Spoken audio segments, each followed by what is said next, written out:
नमस्कार दोस्तों। रामायण कथा के अनुसार हम जानते हैं कि जब लंका विजय करने के बाद प्रभु श्री राम माता सीता और लक्ष्मण के साथ अयोध्या पहुंचे तो उनका स्वागत बहुत ही भव्य रूप में हुआ था। अयोध्या वासियों ने घी के दीपक जलाए थे। अयोध्या आने के बाद श्री राम और सीता जी को पहली बार पता चलता है कि वे माता पिता बनने वाले हैं।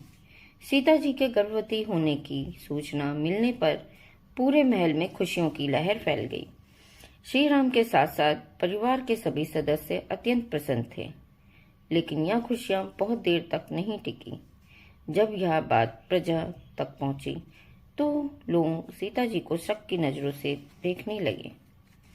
कुछ दिनों बाद ही श्री राम के गुप्तचरों ने बताया कि प्रजा में माता सीता की पवित्रता पर संदेह किया जा रहा है। तब प्रभु श्री राम को पिता दशरथ के द्वारा सिखाया गया राजधर्म याद आ गया, जिसमें राजा दशरथ ने कहा था कि एक राजा का अपना कुछ नहीं होता, सब कुछ राज्य का हो जाता है, बल्कि आवश्यकता पड़ने पर यदि राजा को अपने राज्य और प्रजा के हित के लिए अपनी स्त्री, संतान, मित्र, यहाँ तक कि प्राण भी त्यागने पड़े तो उसमें संकोच नहीं करना चाहिए, क्योंकि राज्य ही उसका मित्र है और राज ही उसका परिवार है। प्रजा की भलाई ही उसका सर्वोपरि धर्म है। यही कारण था कि श्री राम ने सीता जी को त्याग दिया था। तब प्रभु श्री राम मर्यादा पुरुषोत्तम श्री राम बन गए। इसी वजह से सीता जी को राज्य से बाहर जंगल में भी जाना पड़ा। कहा जाता है कि सीता जी के अयोध्या छोड़ देने के बाद राम अंदर से बहुत दुखी रहने लगे थे।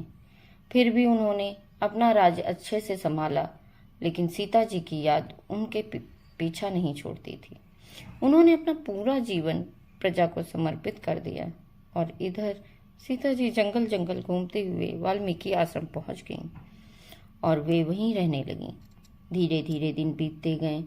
उन्होंने वाल्मीकि आश्रम में ही एक नन्हे बच्चे को जन्म दिया और उस बच्चे का नाम लव रखा गया।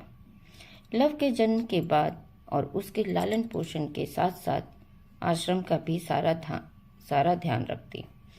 एक दिन सीता जी खाना बनाने के लिए लकड़ियां लेने जा रही थीं, तो उन्होंने वाल्मीकि जी से लव का ध्यान रखने के लिए कहा, तो उन्होंने सिर हिला के हाँ हाँ बोल दिया। सीता जी लव को वाल्मीकि के पास बिठाकर जाने लगी, तो उन्होंने देखा कि वे ज्यादा व्यस्त हैं, तो सीता जी लव को साथ ले गईं। इधर जब वाल्मीकि जी की नज़र लव जहाँ बैठा था वहाँ पर पड़ी, तो देखा वहाँ कोई है ही नहीं। वाल्मीकि यह देखकर घबरा गए कि लव कहाँ चला गया। वे इधर उधर ढूंढने लगे, लेकिन उनको लव ना मिला। वे बहुत चिंतित हुए कि सीता जी को क्या जवाब देंगे। यह सुनकर तो वो बहुत रोएगी। इसी डर के कारण वाल्मीकि के पास में पड़े कुशा को लिया और कुछ मंत्र पढ़ने के बाद उन्होंने एक बालक को प्रकट किया, जो बिल्कुल लव की तरह दिखता था। उन्होंने यह सोचा कि जब सीता जी वापस लौटेंगी तो वो उन्हें या लव वापस सौंप देंगे, उन्हें कुछ नहीं बताएंगे। कुछ समय बाद जब सीता आश्रम वापस लौटी तो उन्हें देखकर वाल्मीकि जी चकित रह गए। उनको विश्वास नहीं हो पा रहा था कि लव सीता के पास है। पूछने पर मालूम हुआ कि सीता जी लव को अपने साथ ही ले गई थी। जब सीता जी ने वाल्मीकि के गोद में दूसरा बच्चा देखे तो पूछने लगी। उन्होंने सारी बात बताई, तो उन्होंने उस बच्चे को भी गोद में ले लिया और प्रसन्न हुई। कुशा के कारण जन्म होने की वजह से उसका नाम कुश रखा गया और ये बच्चे श्री राम और सीता माता की दूसरी संतान के रूप में जाना गया।